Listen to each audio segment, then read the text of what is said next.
I suspect all of you have noticed that Anita, Mother Anita, is not here today. It is my privilege to be helping out this morning in her absence. My name is Norman McLeod, and my wife Elizabeth and I moved recently to Stonington, Connecticut, after living for about a year in Newport, where we had the chance to worship with you often, and it is a great privilege to be able to celebrate the Eucharist here with you this morning. And it is a great privilege to have Commander Micah Sybor here to share his reflections on this special day.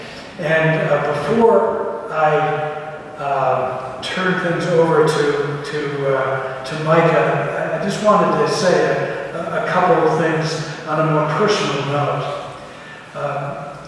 I've had a long connection with Newport. My grandfather and father grew up here, and his mother's family went back here many generations. And I just wanted to say something about the way the First World War had an impact on my grandfather's generation. Today, Veterans Day, is the remembrance and honoring not only of all the veterans who have served our nation over the centuries, but it also marks the end of the hostilities of the First World War. At the 11th hour, on the 11th day of the 11th month in France, the shooting stopped. And so on the 11th hour of the 11th day of the 11th month, here at Emmanuel Church, we will be ringing our bells. Who's ringing the bells? Kevin. Great. I heard we were ringing bells, but having been the rector of a church, just because you heard something's going to happen.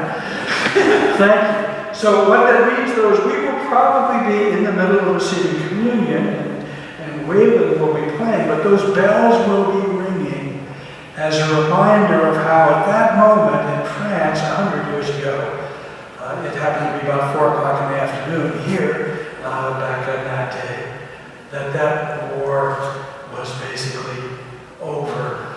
That war which has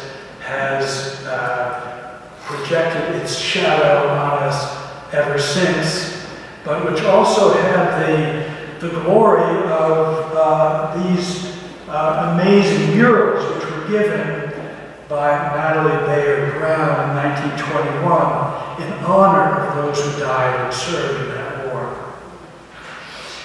In my grandfather's generation, my grandfather was a doctor. He was superintendent of Newport Hospital in 1918, but he left that position to join the Army to serve as an Army surgeon. Before he could go over there, the war was over, but it changed his life. His brother, William McLeod, was a lawyer and politician. He went on during the war to become a commissary officer in the Army. Their younger sister, Jessie McLeod, who had bright red hair, went over to serve in a commissary in France, where she was known as Rhode Island Red for that feature of her appearance. But my great-grandfather had immigrated from Scotland, and he had 2 nephews, Keith and Eric Mackenzie, who were both killed in that war. And so I tell the story not simply to say something about my own family's experience of that war, but everyone here, in one way or another, your families were shaped by that war as well. And so on this day, in this hour, we remember that time and those people. And so it is with great honor that Commander Sybor, who the timing is amazing because of unfortunately for us, but fortunately for the USS Spruance, Micah is headed off to be executive officer of that ship in the next few weeks. So I'm glad that you can share these words with us today, Micah. Thank you.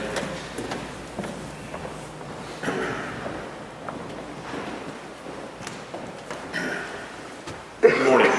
Good morning.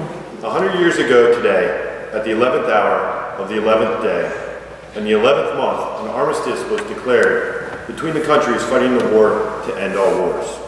Armistice Day has come to be called Veterans Day here in the United States and referred to as either Armistice Day or Remembrance Day in almost every allied nation. As a veteran, married to a veteran, who has 16 years worth of veteran friends, veteran mentors, veteran heroes, and personal examples of how to live a good and honorable life embodied by those veterans, it is my distinct and humbling honor to speak to you today on this topic. For me, Veterans Day is a day to celebrate hope. Hope in individuals, hope in society, and hope in Christ. I would like you to consider 3 ideas today: struggle, symbols, and hope. 100 years ago, the First World War, the Great War, the war to end all wars, did not end. An armistice was, and is, a formal ceasefire to allow the negotiations and achieve the actual termination of the war. World War I technically continued for almost another year, up until the signing of the Treaty of Versailles in June of 1919. As a graduate of Naval War College, I'd be remiss if I did not quote Karl von Clausewitz, who said, "War was a continuation of policy with other means." Now, there are entire careers that dissect the translation and subsequent meaning of the great Prussian's word, but I want you to focus on is the implied struggle. Whether we are talking policy or politics, economic sanctions or strongly worded tweets, war or peace negotiations, war or peace negotiation, there is struggle. Not all struggles are bad. Struggle certainly comes from competition, and the chances of nations struggling for strategic advantage will make and break far too many veterans for it to be anything but significant. However, some struggle that comes from healthy and appropriate stress produces adaptation, and adaptation leads to growth. In our personal lives, we should look for and see hope in the example of those who embrace struggle, those who seek out stress, forcing personal adaptation and their own growth. Self-help books call this many things. I call it grace. The initial holiday being called Armistice Day expanded into allied countries and became known as either Remembrance Day or Veterans Day. This expansion was much needed recognition of the struggle of the veterans, but it wasn't just the fighting men who struggled. All of society struggled to meet the demands of wartime production. Women entered the workforce to fill the gap of the mobilized men. The massive increase in demand caused public education to pivot towards getting able bodies working and into the industrial machine. The war that should have been over in less than 4 months dragged on for 4 years, chewing up the youth of nations and turned societies on their heads. Empires fell, revolutions tore through many nations, and even the anti-fragile nations had to face the growth that sprang from the adaptation in response to the stress of meeting the wartime demand. Countries like the United States of America needed to recognize the sacrifice of society, and what better way to do this than with a national holiday. There are direct links to the improvement of society in both America and Britain as a result of both governments having to make good on their promises to their populations. Improvements in pensions, housing, employment standards, education, and women's suffrage are all linked to the recognition for the need of these societies to be rewarded for their collective sacrifice and reflects their growth. The other side of struggle is it never really ends. Not in politics, not in war, and not for us. Germany did not celebrate a version of Armistice Day until 1952. Germany certainly had nothing to celebrate in 1918 and 1919. It is almost an indisputable fact that Germany lost politically in the Great War. Their system of allies was broken, they were forced from their positions and territory gained, and most telling, forced to pay massive and crippling reparations to try and compensate for the damage attributed to them. Other nations were let off comparatively easy only because they were being ripped apart from the inside with massive revolutions. Germany, right or wrong, bore the brunt of the blame associated with losing such an enormous conflict. There is one critical group of Germans who never fully bought into being defeated, the German army. There are clear rational thoughts behind The German army was never defeated in German territory. At the time of the armistice, the Western Front was still in France. The German army didn't want an armistice and thought the Kaiser lost his edge. It was his failure, not theirs. There are other reasons, but the point is that we don't get to say when our struggle is over. The enemy gets a vote and a say if the struggle is over. If the struggle wasn't continued by Germany in 1918, it was certainly continued throughout the build-up and into the Second World War. While the fighting ended, the struggle continued. The policy with other means reverted to economic and diplomatic focuses. The point is not about how war ends could have been executed differently to produce a different outcome in post-war Europe. The point is to embrace that struggle is permanent. It is shifting, it is amorphous, but it is ever present. Struggle is part of human condition, as is our desire to have symbols. We desire to make sense of a complicated world and resolve it into actionable chunks. One thing we as humans desperately want are symbols of success. One of the most powerful things I find in the example of veterans is meeting the great crisis of that individual's life and being successful, surviving, displaying courage, virtue, and sacrifice. I see a powerful example of success in every veteran. It is not just places like Flanders, Bellawood, Argonne, Savo Island, Fallujah, or Ayatollah Village in Afghanistan. It is towns like Newport. It is veterans choosing a life of service to the country they believe to be good. It is veterans serving every day with honor, courage, and commitment, struggling every day in demanding jobs and succeeding. It is the many civilians who serve in various roles making the military strong and ready. It is families and communities serving both the veterans and it is families and communities supporting both the veterans and the families, with everyone making sacrifices to make it all work. It is having an example that there are many called to do more for society than for themselves still left in our communities.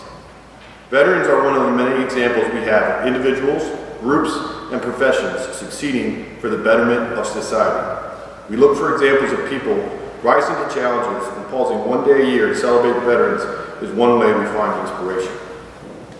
It is evident in the poppy, the symbol that is worn throughout most of the Commonwealth nations, that this should not be just a time to celebrate the success of veterans. We are all veterans of struggle. In the case of World War I, it is arguable that not a single home or family went unimpacted by the ravages of war. The Emmanuel Parish sent 90 individuals to the war. There is no way that entire parish was not impacted by this conflict.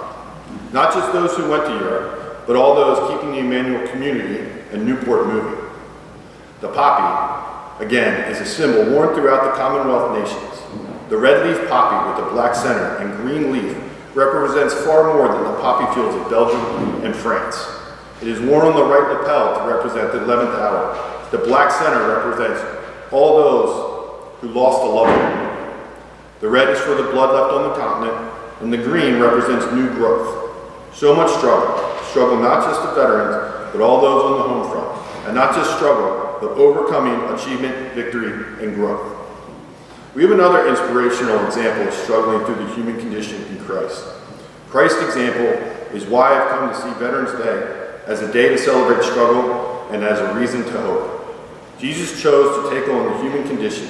He chose to meet the same challenges we face as humans: self-doubt, fear, anxiety, weariness, physical pain, and suffering. These are all things even the most lionized veterans are subject to. The hope is in the example of perseverance and success despite of all this. It is in the courage of knowing that tasks will require pain, suffering, and sacrifice, and doing it for the good of others. It is putting everyone above the self. The symbol of the all-sacrificing veteran gives us hope that we can live up to the human example of Christ. The joy of Armistice Day is a stark counterpoint to the devastation of the previous 4 years and the desperate effort to find a new normal in the post-war recovery. Jesus gives us hope in the middle of the struggle as well. His promise is not that he will take away the struggle. He promises that his love gives us the strength to continue struggling. Christ wants us to be happy in the blessed afterlife and in the here and now, but his example shows that being happy in the here and now requires embracing the struggle. I see hope in Veterans Day because I see not only symbols of victory, but I see symbols and examples of welcoming the struggle. I see hope that by following Christ's example, I may someday, like so many veterans, so many military families, so many Department of Defense civilians, and so many powerful communities, face the great challenges of my life with courage, with integrity, with fortitude, and with God's grace, I will too pass that test. Thank you.